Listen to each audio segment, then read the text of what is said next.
Salut tout le monde, aujourd'hui on va passer en revue les indispensables pour naviguer dans l'univers assez hostile du monde du NFT. Accrochez vos ceintures, décollage immédiat.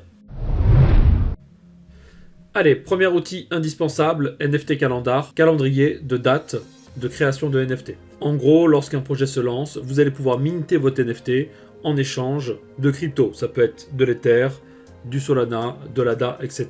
selon la blockchain où vous vous trouvez. C'est souvent une très bonne opportunité, comme on peut le voir. Vous avez des fois des rendements qui sont tout simplement astronomiques. Entre le prix, le jour de mintage de NFT, et les prix qu'on peut retrouver sur les marketplaces, style OpenSea, sur Ethereum, JPEG Store, sur Cardano, etc. Alors, comme vous le voyez ici, vous avez la possibilité de voir ce qui se passe aujourd'hui, ce qui est arrivé et ce qui va arriver. Ok ? Alors, admettons qu'on s'intéresse à ce qui se passe aujourd'hui. Alors, par exemple, on va regarder ici le projet Baby Ghost. Ok, donc on voit que c'est sur OpenSea, on clique dessus, on a plein de petites informations sur le projet, le site web, le Twitter, le Discord, etc., la blockchain, la marketplace. Et du coup ici, on arrive sur le site web et on voit quoi ?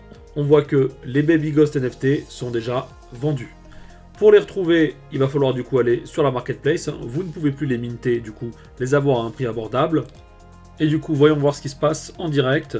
Vous avez le projet ici, et les NFT qui ont été directement mis à la vente. Vous avez 1224 NFT à vendre sur les 10 000 de la collection, et on a ici les prix.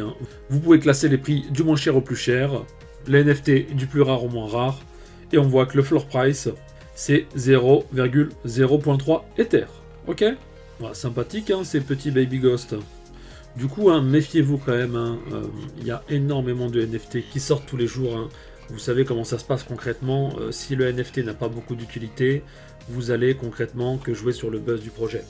Parce que au niveau de la création, il ne faut pas croire que c'est Picasso qui a passé 8 ans sur une toile et qui va la vendre des millions d'euros. C'est simplement un template de base, un algorithme d'intelligence artificielle qui propose du coup plein d'alternatives au template de base, d'accord ? Donc on cherchera en premier l'utilité du NFT. Vous avez des NFT 2.0 qui vous permettent de faire du stacking, d'avoir des droits de regard ou des droits d'entrée sur certains projets. Bref, vous pouvez avoir des NFT qui ont une vraie plus-value dans l'environnement où ils ont été vendus. De l'autre côté, vous avez des NFT qui ont de la valeur parce que le public en a décidé ainsi. Et ça peut être aussi, bien entendu, une opportunité. Mais vous allez voir, en surfant un petit peu sur NFT Calendar, le nombre de projets qui sort, c'est évidemment que certains projets sont voués à l'échec. Dernière petite chose, regardez ici en bas à droite, au niveau de vos recherches, vous pouvez trier par blockchain et du coup vous intéresser au projet sur votre blockchain préférée. Allez, on passe à la deuxième ressource. Allez, deuxième ressource, on va parler de Rarity Tools. Alors, Rarity, c'est quoi ? C'est simplement une plateforme qui vous permet de classer les NFT par ordre de rareté. Vous savez très bien, plus un NFT est rare, plus il a des attributs rares, plus le NFT vaut cher. Et ça va vous permettre, vous, avec votre NFT, de le comparer dans votre collection par rapport aux autres NFT et trouver peut-être le bon prix de vente. Du coup, regardons ici, vous avez toutes les collections et on va aller par exemple sur le projet assez connu CryptoPunk. Donc vous voyez en bas ici les CryptoPunk classés par ordre de rareté. Vous pouvez aussi trier par les récemment arrivés ou par identité. Sur la gauche, vous avez un filtre si vous voulez plus d'informations sur certains attributs que vous avez envie de filtrer. Par exemple ici, vous pourriez vous intéresser à tous les CryptoPunk qui sont en mode zombie. Donc on clique ici et on a le tri ici. Donc voilà, si vous avez des NFT, n'hésitez pas à utiliser cette ressource pour les trier, pour les examiner, les comparer, vous faire une idée de la valeur de votre NFT. Troisième ressource, on va parler de IC Tools. Alors, IC Tools, c'est simplement une plateforme qui vous permet de traquer les derniers prix de vente pour vos projets, le volume de vente sur la journée ou dans l'heure, les 2 dernières heures, etc. Vous pouvez trier en fonction du temps qui vous intéresse, mais aussi, plus important, l'historique de vente. Donc, vous voyez, vous êtes intéressé par un projet, vous pouvez aller sur IC Tools, vous regardez comment se comporte le projet ces dernières heures, s'il est bien classé au niveau du volume journalier ou hebdomadaire, vous avez un projet potentiellement qui a une petite hype sur laquelle vous pouvez jouer si vous êtes dans l'optique de faire un bénéfice ou simplement garder votre NFT pour du long terme. Vous pouvez aussi, il y a d'autres options, regarder les derniers projets qui sont arrivés, mais voilà, je vous conseille d'utiliser ce site principalement pour voir les tendances autour du projet qui vous intéresse.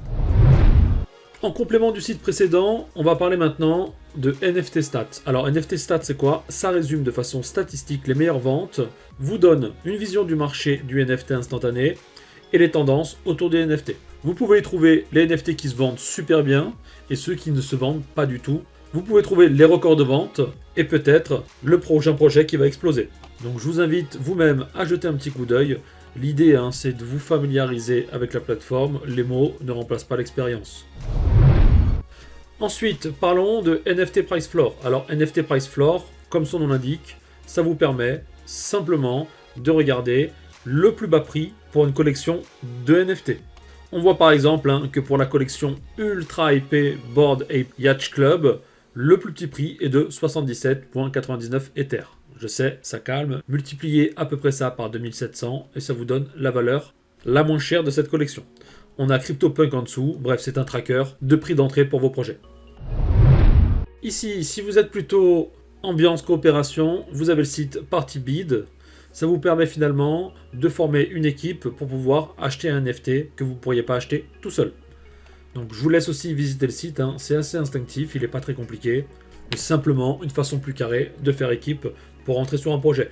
Et des fois, ça peut être super intéressant parce que vous allez avoir un projet, vous sentez qu'il y a une grosse hype, mais malheureusement, le prix d'entrée est de 2 Ethers, et du coup, 2 Ethers, ça fait 5000 boules, même voire plus parfois, et vous n'avez pas le budget. Du coup, si vous pouviez diviser ce prix d'entrée par 10 personnes, vous pourriez éventuellement rentrer dedans et de bénéficier de la montée de prix autour de ce NFT. Après, à vous de vous mettre d'accord avec vos coéquipiers. On continue, et ce sera pas loin du dernier, à maintenant s'intéresser à Check My NFT. Vous rentrez l'adresse de votre NFT, du token ID, et ça vous donne des informations sur votre NFT. Principalement, ça vous donne la force de stockage de votre NFT. Est-ce qu'il est placé sur la blockchain de façon immuable ou est-ce qu'il est grossièrement placé sur un Google Drive ou autre facilité de stockage qui dès lors remet un petit peu en perspective la valeur que vous pourriez lui apporter. On continue avec NFT Trader. Là, c'est simplement l'équivalent d'eBay. Vous allez pouvoir être mis en relation avec des acheteurs en direct et à l'aide de l'utilisation d'un smart contract, vous aurez une troisième partie qui va assurer que l'échange se fasse dans les meilleures conditions. Là, si vous êtes intéressé par ce genre de choses, je vous invite d'abord vraiment à vous familiariser avec la plateforme parce que ça peut demander un petit peu de temps si vous n'avez pas l'habitude. Et si vous n'avez pas l'habitude, je vous conseille de ne pas le faire. Et du coup, si vous êtes débutant, il vaut mieux vous diriger vers des plateformes qui font le taf pour vous. Allez sur OpenSea, vous allez avoir des frais, mais c'est pas forcément rédhibitoire. On est ici OpenSea, vous allez vous connecter avec votre portefeuille, ok. Dans votre portefeuille se trouve le NFT et vous aurez, une fois que vous êtes connecté à OpenSea, la possibilité de le vendre en choisissant vos options de vente. Vous pouvez à ce titre aller regarder ma vidéo, comment créer et vendre un NFT, et je vous montre un petit peu comment on peut utiliser OpenSea. On a l'équivalent sur la blockchain Solana de la plateforme Magic Eden et de JPEG Store sur la blockchain Cardano. Du coup, j'espère que tout ça vous aura été utile. N'hésitez pas du coup, si ça vous a plu, et ça coûte rien, à liker la vidéo et à vous abonner à la chaîne. Et pourquoi pas partager cette vidéo avec votre entourage si ça peut leur servir. Et pour ma part, je vous dis à bientôt pour une prochaine vidéo. Allez, bons investissements à tous, à plus, bye bye.